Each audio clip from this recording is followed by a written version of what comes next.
Update terbaru proses Melano Jonathan untuk menjadi WNI dan membela skuad Garuda. Timnas Indonesia U17 kembali berikan kejutan menjelang Piala Asia U17 2025 di Arab Saudi. Nilai pesar Jaitzes kini terus melambung tinggi setelah membela tim merah putih di putaran ketiga. Benarkah oleh Romeni Pincutian Flamingo untuk bergabung bersama timnas di putaran ketiga? Dukungan Tijani Renders untuk sang adik berlanjut di timnas Indonesia untuk mencetak gol ke gawang timnas Cina. Timnas Jepang buka peluang untuk tidak menurunkan tim utama di saat menjamu timnas Indonesia. Simak informasi selengkapnya sebagai berikut.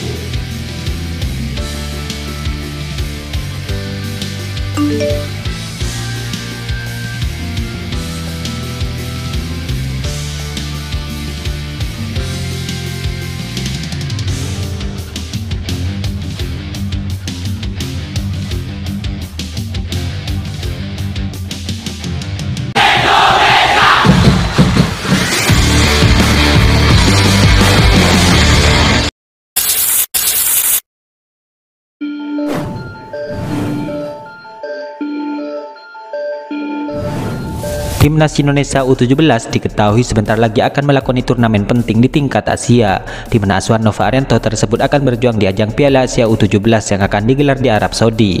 Menariknya, dalam persiapan ajang ini, skuad muda tim merah putih cukup menjanjikan, di mana mereka baru saja meraih kemenangan dan sekali imbang dalam laga uji cobanya. Ya, yang terbaru, Timnas Indonesia U17 berhasil menahan imbang tuan rumah Uni Emirat Arab di laga uji coba menjelang Piala Asia U17 2025 ini, di mana timnas muda Indonesia berhasil menahan imbang dengan skor akhir 2-2. Ketua Umum PSSI Erick Thohir pun menyebutkan bahwa persiapan timnas Indonesia U17 ini memang terus dimatangkan. Timnas Indonesia U17 yang tengah menjalani pemusatan latihan di Uni Emirat Arab kembali menjalani pertandingan uji coba untuk persiapan tampil di Piala Asia U17 2025. Setelah berhasil menang atas timnas Cina di pertandingan pertama, timnas Indonesia U17 bermain imbang di saat melawan Uni Emirat Arab U17 dengan skor akhir 2-2. Kita akan terus berusaha mematangkan persiapan sebelum berjuang di Piala Asia U17 2025 pada April mendatang, tulis Erick Thohir di Instagramnya. Ya, ini adalah uji coba kedua timnas Indonesia U17 di Uni Emirat Arab menjelang tampil di Piala Asia U17 2025, di mana sebelumnya tim asuhan Nova Arianto ini sukses mengalahkan timnas Cina U17 dengan skor akhir 1-0 pada pekan yang lalu. Selanjutnya, timnas Indonesia U17 akan melawan timnas Australia di laga uji coba terakhir di tempat yang sama. Setelah itu, skuad Garuda Muda akan mulai melakoni pertandingan di Piala Asia U17 2025. Ya, Piala Asia U17 ini akan berlangsung di Arab Saudi pada 3-20 April mendatang, di mana timnas Indonesia U17 tergabung di grup C bersama Korea Selatan, Yaman dan juga Afghanistan. Timnas Indonesia U17 akan memulai perjuangan ini dengan melawan Korea Selatan pada 4 April mendatang, kemudian akan melawan timnas Yaman pada 7 Aprilnya, yang kemudian akan melawan Afghanistan pada 10 Aprilnya. Tim yang lolos ke perempat final di ajang ini akan mendapatkan tiket tampil di Piala Dunia U17 2025 di Qatar.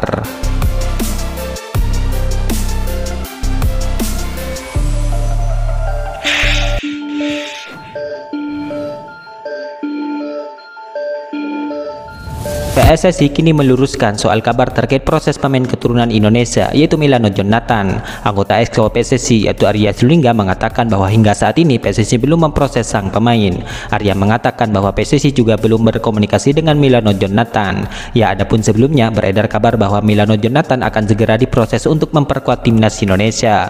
Sampai sekarang kami belum melakukan proses transaksi untuk pemain keturunan Melano Jonathan. Kami juga belum melakukan komunikasi langsung dengan pemain tersebut. Hal ini untuk meluruskan kabar yang beredar di publik, kata Arya Sinulinga. Ya, Melano Jonathan merupakan pemain Belanda keturunan Depok, Jawa Barat, di mana ia merupakan pemain yang berposisi sayap kanan dan baru berusia 20 tahun. Sang pemain pun lama bermain bersama Vitesse Arnhem dari berbagai kelompok umur hingga tim senior. Di awal tahun ini, ia pun diboyong oleh FC Utrecht. Sejak didatangkan, ia pun sudah bermain di 6 pertandingan bersama FC Utrecht.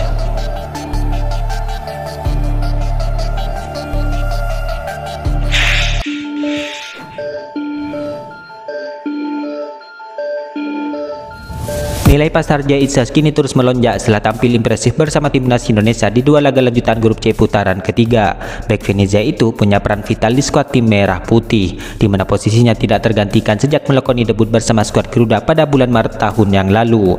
Ya, Jaitzes bahkan dipercaya sebagai kapten timnas Indonesia hingga kini sang pelatih pun sudah diganti. Ya, Jaitzes pun bahkan dipercaya sebagai kapten timnas Indonesia hingga kini sang pelatih pun sudah berganti. Bek 23 tahun itu selalu tampil penuh bersama timnas Indonesia hingga yang terbaru melawan timnas Australia dan juga timnas Bahrain pada laga kualifikasi Piala Dunia 2026 periode Maret 2025, di mana Jaitzes turut andil dalam mengantarkan tim Merah Putih menang 1-0 atas timnas Bahrain di Stadion GBK. Merujuk dari Transfermarkt, nilai pasar Jaitzes mencapai 3 juta euro sebelum tampil melawan timnas Australia. Namun kini nilai pasarnya mencapai 5 juta euro atau nyaris menyentuh 90 miliar. Ya, Jaitzes kini menjadi pemain dengan nilai pasar tertinggi kedua di timnas Indonesia, di mana Jaitzes kini sejajar dengan Emil Audero dengan nilai pasar yang sama. Ya, sementara itu posisi teratas masih dihuni oleh Marcel Gers yang nilainya mencapai 9 juta euro atau sekitar 155 miliar. Ya, selain tampil apik di timnas Indonesia, namun Jaitzes juga punya peran besar di level klubnya, di mana ia selalu tampil konsisten meskipun Venezia berkutat di papan bawah klasemen Serie A Italia.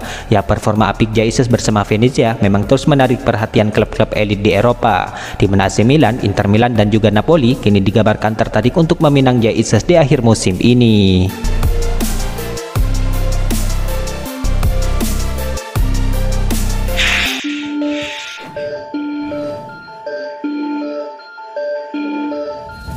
Pemain timnas Indonesia yaitu Calvin Verden kini merasa ada peluang bagi tim Merah Putih untuk mengalahkan timnas Jepang pada 10 Juni mendatang. Hal itu lantaran Samurai Biru sudah mengunci tiket ke Piala Dunia dengan memuncaki klasemen grup C putaran ketiga dengan 20 poinnya. Hal itu praktis hasil 2 pertandingan tersisa pada Juni mendatang tidak akan mempengaruhi kelolosannya. Alhasil ada peluang bagi timnas Jepang untuk nantinya memilih tampil dengan tidak menurunkan kekuatan penuh. Kita bisa berharap keajaiban terjadi saat menghadapi Jepang di laga tandang. Mereka sudah lolos ke Piala Dunia, jadi kami mungkin punya kesempatan untuk menang, kata Calvin Verden. Ya, selaras dengan keyakinan Calvin Verden bahwa timnas Jepang memang terlihat cenderung lebih santai dalam hal memilih pemain di saat berduel dengan Arab Saudi. Melansir dari laporan antara, skuad timnas Jepang yang sudah memastikan lolos ke Piala Dunia, mereka terlihat tidak menurunkan pemain-pemain intinya di laga melawan timnas Arab Saudi. Hasilnya, Arab Saudi berhasil mencuri 1 poin setelah bermain imbang tanpa gol dengan Samurai Biru.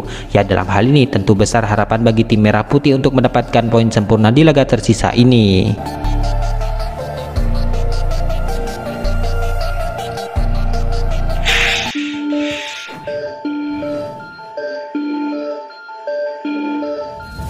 Pemain keturunan Indonesia yaitu Rian Flamingo kini memberikan perhatiannya ke Oleh Romeni yang membela timnas Indonesia. Ya, Rian Flamingo dikabarkan memiliki darah Indonesia dari sang buyut yang merupakan dari Jawa Suriname, di mana ia mengunggah postingan Oleh Romeni yang membela timnas Indonesia di Instagram story-nya. Momen yang dibagikan itu di saat Romeni memperkuat timnas Indonesia melawan timnas Bahrain di laga lanjutan grup C putaran ketiga. Oleh Romeni membawa timnas Indonesia menang dengan skor akhir 1-0 atas timnas Bahrain, di mana ia mencetak gol di menit ke-24. Ya, Rian Flamingo memang memiliki kedekatan dengan Oleh Romeni, di mana mereka memang rekan satu tim di saat masih membela FC Utrecht. Rian dan Romeni bermain bersama dalam 17 pertandingan. Namun kini Rian memperkuat PSV Eindhoven. Pemain 22 tahun itu bermain sebagai bek tengah. Ya, diketahui Rian Flamingo belum memiliki cap bersama timnas senior Belanda, di mana ia baru memperkuat timnas U21 Belanda. Ya, namun meski demikian karena darah Indonesia Rian berasal dari buyutnya, tentu baginya sulit untuk membela tim Merah Putih.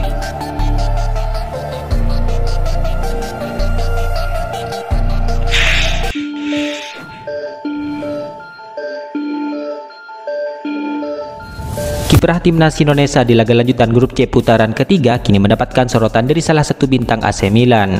Ya, timnas Indonesia mempunyai peluang untuk lolos ke Piala Dunia 2026, di mana peluang itu sedang diperjuangkan oleh Jaitzes dan kolega. Setelah kalah dari timnas Australia, skuad tim Merah Putih pun bangkit menghadapi timnas Bahrain. Tidak hanya penggemar skuad Garuda saja yang memeloti pertandingan asuhan Patrick Kluivert, namun Tidjani Reinders juga ikut memantau dari jauh aksi tim Merah Putih. Tidjani pun tidak ingin melewati aksi sang adik yaitu Eleno Reinders, di mana di laga melawan timnas Australia, Eleno masuk di babak kedua dan memiliki peluang mencetak gol. Saat itu Eleno pun mengaku mendapatkan pesan dari sang kakak. Pesan pertama dari Tidjani adalah seharusnya kamu mencetak gol, ujar Eleno kepada Football Internasional.